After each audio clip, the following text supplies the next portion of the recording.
मेरे पति मुझसे 17 साल बड़े थे और मैं 21 साल की बहुत ज़्यादा गोरी और भरे बदन की बहुत ही खूबसूरत लड़की थी। मुझे जो देखता वह दीवाना हो जाता। और मेरे पति देखने में बहुत लंबे चौड़े थे और उनके सर पर बाल भी नहीं थे। उनका बर्ताव मेरे साथ अच्छा नहीं था। वह हमेशा से मुझसे नाराज़ ही रहते थे। शादी की पहली रात को उन्होंने मेरे साथ जो किया वह अच्छा नहीं था और वह कमरा छोड़कर चले गए। उन्होंने पलटकर भी मेरी तरफ नहीं देखा। जी हाँ दोस्तों, यह बात उस समय की है जब मैं ग्रेजुएशन में पढ़ाई कर रही थी। मेरी बड़ी दीदी को लड़के वाले देखने आए थे।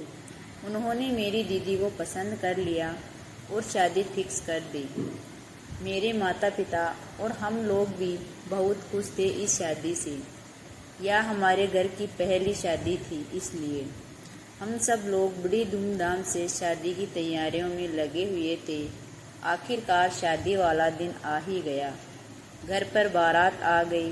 मंडप में दूल्हा बैठ गया और लड़के वालों ने कहा जाकर दुल्हन को बुलाकर लाओ।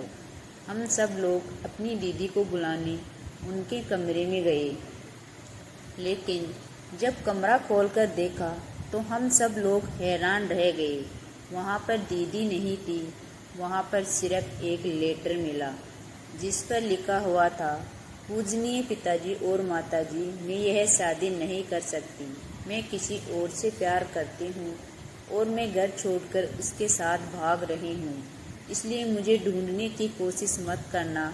अब मैं दोबारा लौटकर नहीं आऊँगी। यह सब सुनकर मेरे माता पिता के पैरों तले जमीन खिसक गई। सोचने लगे कि क्या किया जाए, अब तो बेइज्जती हो जाएगी पूरे समाज में। फिर मेरी मम्मी ने मुझसे कहा, बेटा एक ही उपाय है कि तुम दुल्हन की जगह ले लो और हम लोगों की इज्जत तुम्हारे हाथ में ही है।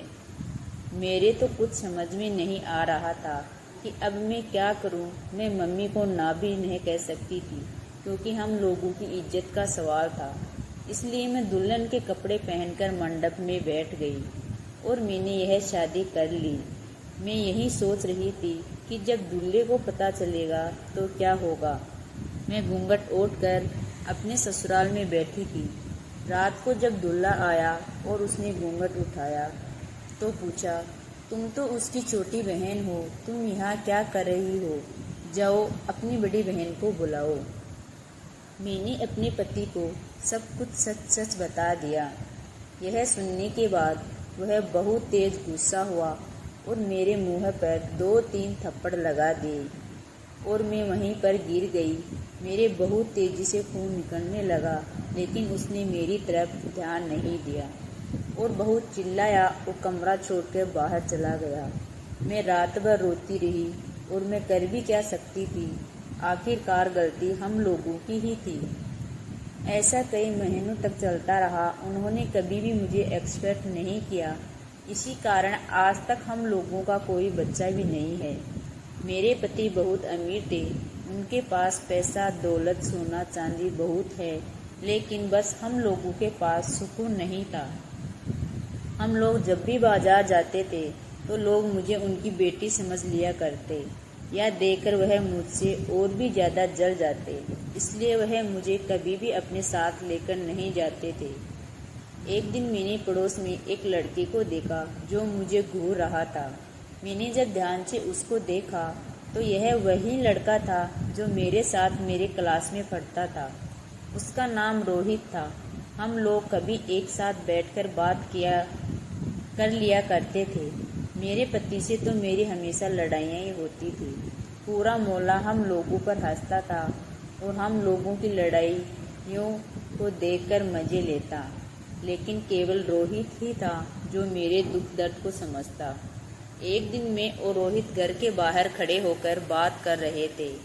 तभी अचानक मेरे पति आ गए और उन्होंने हम दोनों को देख लिया। वह मेरे ऊपर बहुत चिल्ला रहे थे और मुझसे लड़ाइयाँ कर रहे थे। मैंने उनसे कहा कि मैं अब कभी उनसे बात नहीं करूँगी, लेकिन वह मेरी बात सुनने को तैयार नहीं थे।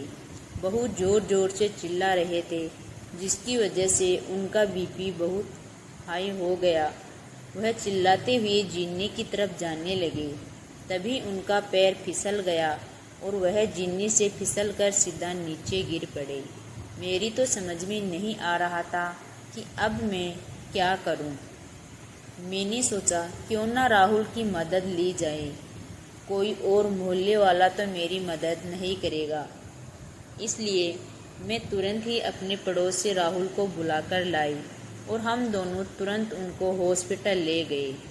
हॉस्पिटल ले जाने के बाद डॉक्टर ने मुझसे कहा कि आपके पति कोमा में चले गए हैं, अब भगवान ही इनकी रक्षा करे। मैं भगवान से बहुत प्रार्थना करने लगी, इनको जल्दी से ठीक करना। मैंने और राहुल ने दिन रात उनकी सेवा की। मेरे पति को भी एहसास हो गया था कि इतना पैसा दौलत होने के बावजूद भी किसी ने उनका साथ नहीं दिया। सिर्फ राहुल और मेरी पत्नी ने मेरा इतना साथ दिया।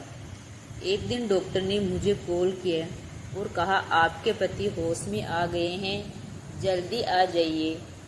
मैं और राहुल जल्दी से हॉस्पिटल पहुँचे। मेरे पति ने मुझसे कहा कि अब मेरे पास ज़्यादा समय नहीं है, यह लो बक्से की चाबी, तुम और राहुल आपस में शादी कर लेना। मैं अब इस दुनिया से जा रहा हूँ, तुम लोग हमेशा खुश रहना। ऐसा कहते ही वह इस दुनिया से चले गए। हम लोग बहुत रोए और उनको अंतिम विदाई देकर अपने घर लौटे। तो वह चाबी से हम लोगों ने वह बक्सा खोला तो हम लोगों के होश उड़ गए। उस बक्से में इतना सोना, इतना चांदी था कि हम लोगों की 7 पुश्तें बैठकर खा सकती थी। मैंने और राहुल ने शादी कर ली। आज हमारे 2 बच्चे भी हैं। आज हम लोग मज़े से अपनी ज़िंदगी जी रहे हैं और बहुत खुश हैं।